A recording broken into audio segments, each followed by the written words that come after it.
Bab 2, bagian 3. Cinta yang selalu mempertanyakan.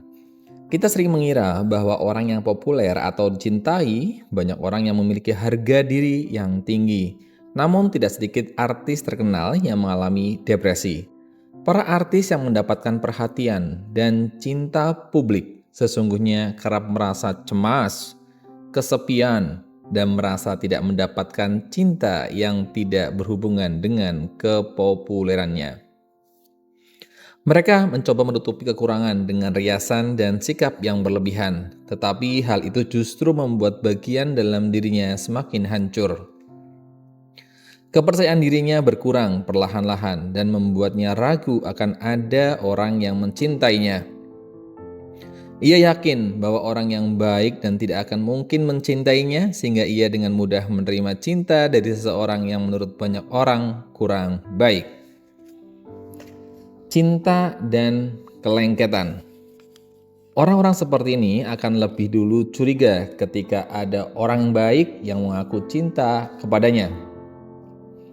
Awalnya ragu, tetapi setelah bertemu jadi tidak bisa lepas.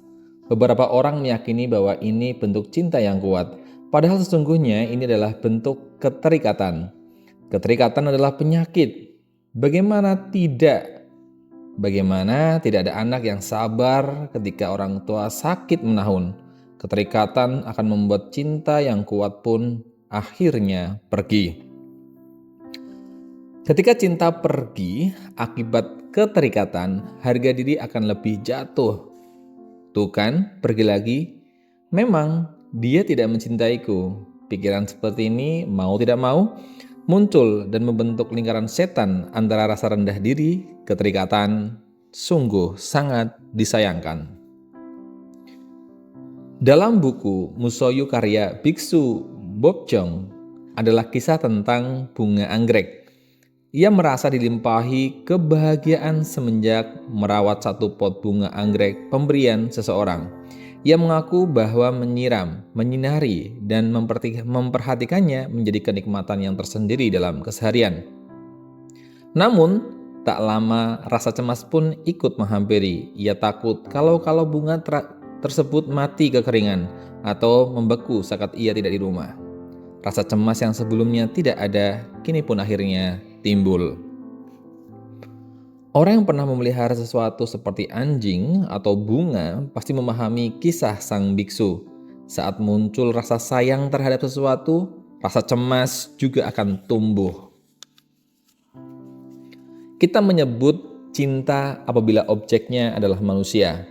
Laki-laki dan perempuan yang jatuh cinta akan merasakan kebahagiaan yang manis. Tetapi pada suatu yang bersamaan juga dibarengi dengan cemas dan takut bahwa cinta akan berakhir. Oleh karena itu, pada umumnya setelah 3 bulan sepasang kekasih akan mengalami proses bertengkar dan kemudian berdamai.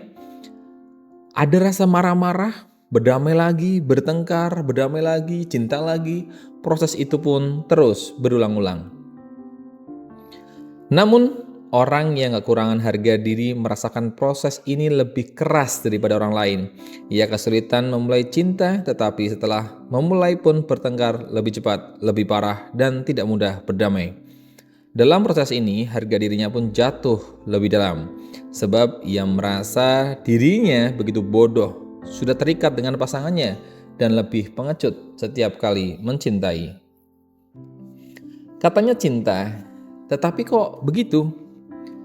Ada beragam alasan kita jatuh cinta, karena dia perhatian, karena ada banyak yang bisa dipelajari, karena dia tampan, karena dia cantik, karena dia jujur, karena atau kasihan, karena selalu muncul dalam pikiran, atau bahkan tanpa alasan apapun kita bisa juga mencintai.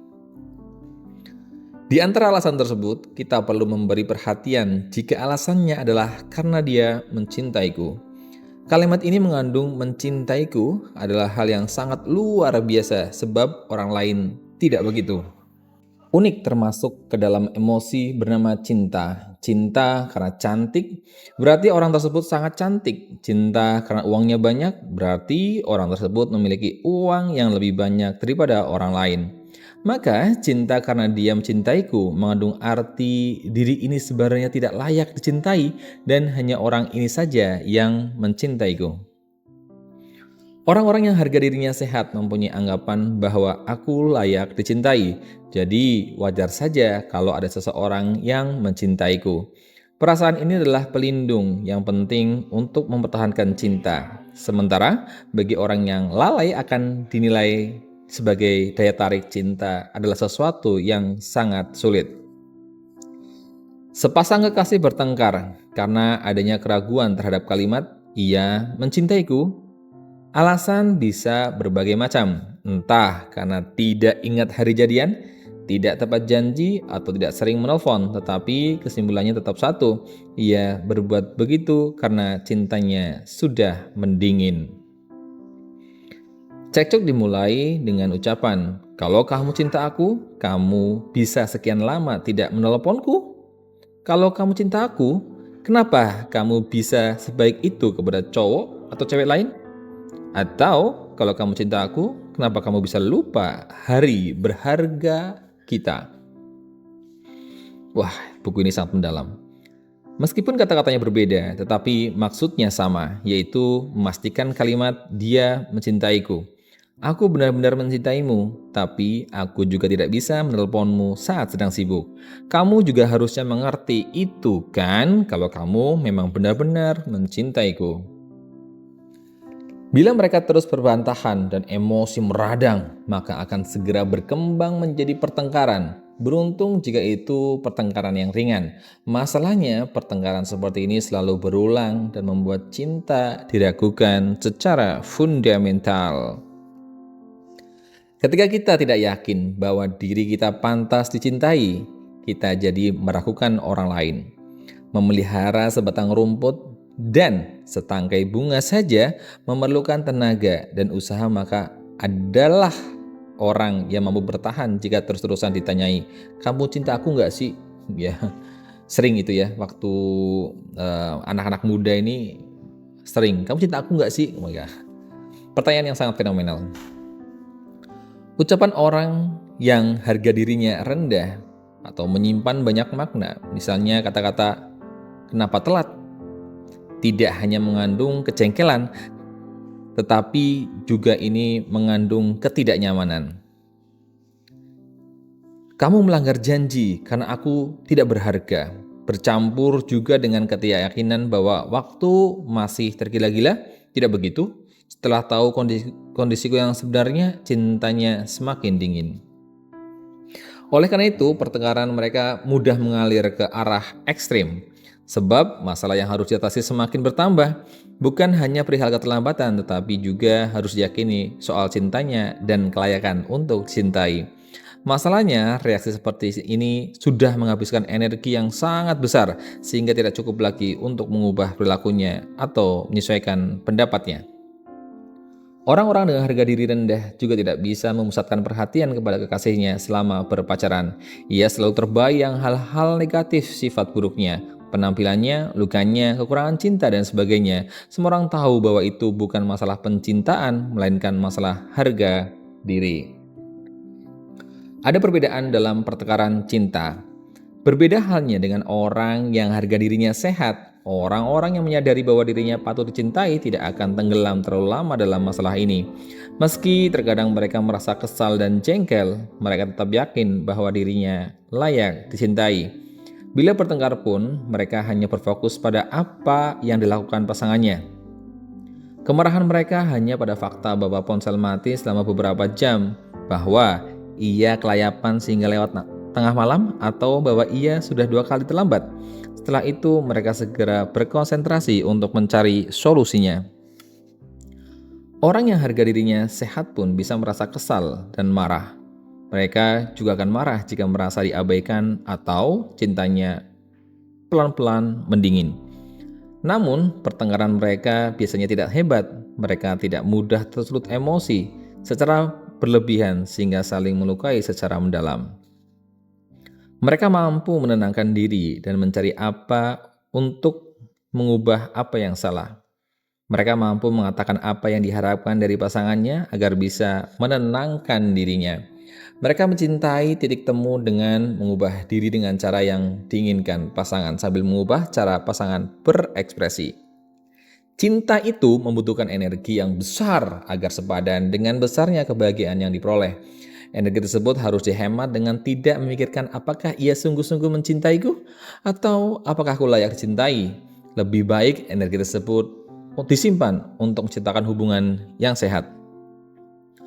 Konstruksi dasar untuk mencintai dengan baik. Tahu bahwa diri pantas dicintai adalah konstruksi dasar agar cinta dapat terus berjalan. Cinta tidak akan stabil jika konstruksi ini patah. Salah satu penyebab orang gagal dalam mempertahankan cinta adalah karena ia lupa bahwa ia pantas dicintai. Banyak orang berusaha mencintai dan cintai. Mereka memperhatikan penampilannya agar sedap dipandang hingga mengubah gaya bicara, perilaku, kemampuan, dan bahkan pekerjaan. Namun semua upaya ini harus didahului dengan mencintai diri sendiri. Dengan demikian, kita bisa fokus pada hubungan dengan orang yang dicintai.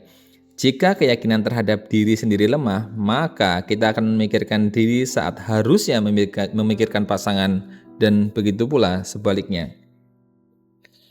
Orang yang berulang kali mengalami ini harus sedikit mengubah sudut pandangnya, setidaknya mulai dari sekarang. Ketika memilih pakaian atau pergi ke salon, harus lebih dulu berpikir, apa yang aku suka ya? Bukan apa yang dia suka ya? Pertanyaan menarik. Mungkin ada yang mencemaskan bahwa hal itu akan membuat diri menjadi egois, tetapi tidak apa-apa. Kita telah terlalu terbiasa dinilai dan dicintai dari sudut pandang orang lain.